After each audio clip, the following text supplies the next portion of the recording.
Hello everyone, this is Larry, and today we are looking at how to beat the slow march in the game of War Party. This is kind of more of an advanced strategy review. Folks that are already very familiar with War Party might be interested in this, but if you're not familiar with the rules, this may be less interesting. The slow march is a strategy where two sides combine large armies and converge towards the capital of another army. And so we have the goblins and the undead that are marching very heavily, and they have been all game, on the humans. In this stack over here, we have 16 goblins, including a couple units of ballista, 4 archers, and 10 regular goblin warriors. Over here, we have an enormous stack of undead. We have actually 21 undead units in total. We have 14 skeletons, 6 skeletal archers, and a ghoul mangler as a cherry on top. And so it's a pretty formidable force, and it's been marching slowly. These are all one-move units. They've been moving slowly towards the humans and creating a little bit of pressure. The idea is to kind of pressure and even panic your opponent. Kind of a slow death is coming your way, if you will. So how do you deal with it? Well, you can, there's actually a lot of different ways to do it. But one way that we have done it in this game today, and we've actually had a lot of fun with it as well, is we've used heroes. So as our humans have pulled back some defenses here, they have about 12 basic units of soldiers and archers, not nearly enough to hold out against these enormous hordes of undead and goblins. But what they do have is they have a united force of heroes. And we're going to pick this up in the 7th turn. This is actually the end of the 7th turn right here. But let me bring you back actually to what happened in the 6th turn. We had the dwarves, the dwarven warrior, Tyvolus, and the mage Popumio. They used Summoning of the Brave to come here, and that was on the 5th turn. The human heroes were here, and on the 6th turn they both went into the Haunted Ruins, 5 heroes in total. And they drew the Hill Giant, pretty tough tier 1 monster, but they had 5 heroes.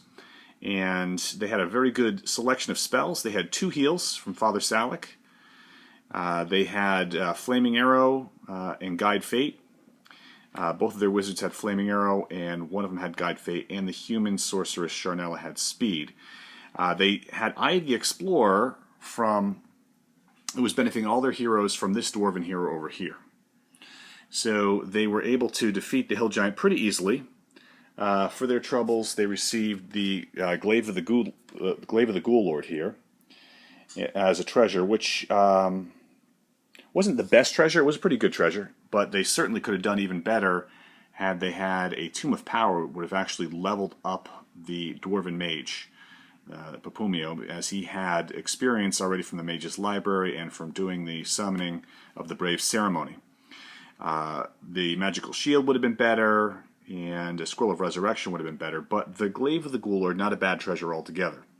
So then they were faced with a couple of options. Actually, had the Dwarven Mage Popumio leveled up, they could have chosen a Rain of Fire spell, and they could have really consolidated their human forces and decided, even just with the one level 2 wizard, they could have used the Rain of Fire spell. It attacks all units at a 2, an entire stack, and that would have done a lot of damage, as it attacks once per turn, but you can do it from 1 territory away.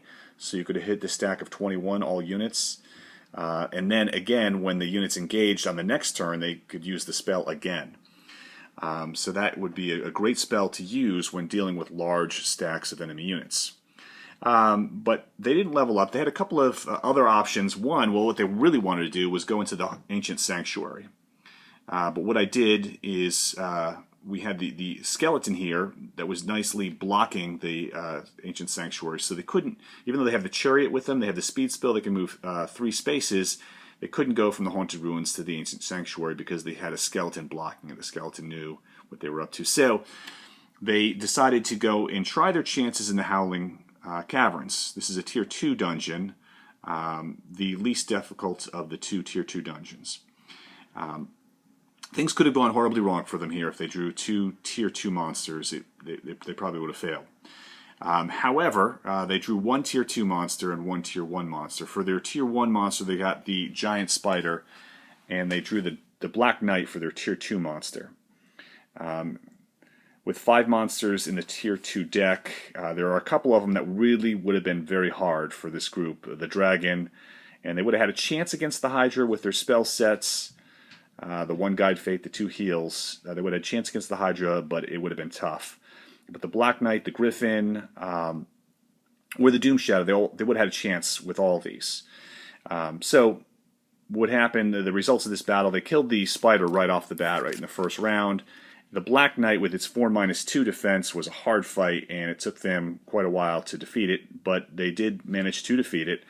They ended up using 1 Guide Fate, but they beat both of these monsters, and for their trouble, the treasure they got here was actually pretty bad, all things considered, in terms of what they wanted to do. If they wanted to go and explore more dungeons, this treasure wouldn't be so bad. The Sword of the Hero Slayer doing double damage would have been great for dungeons or fighting other heroes.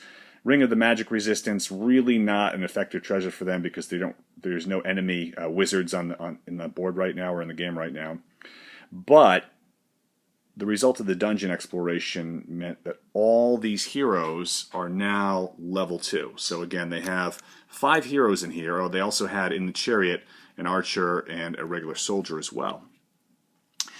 And we chose a group teleport spell for both of the wizards and additional guide fates. And so that meant before these hordes of units could reach the human capital of Ankin, in 2 turns, these 5 heroes, and they could take an archer with them because they have 2 group teleports that can move 6 units, and they could be in the goblin capital the turn after next. So by the 8th turn, they could be there, and in the 8th turn, the undead would be right here. So then the question is, well, what can the goblins do to defend?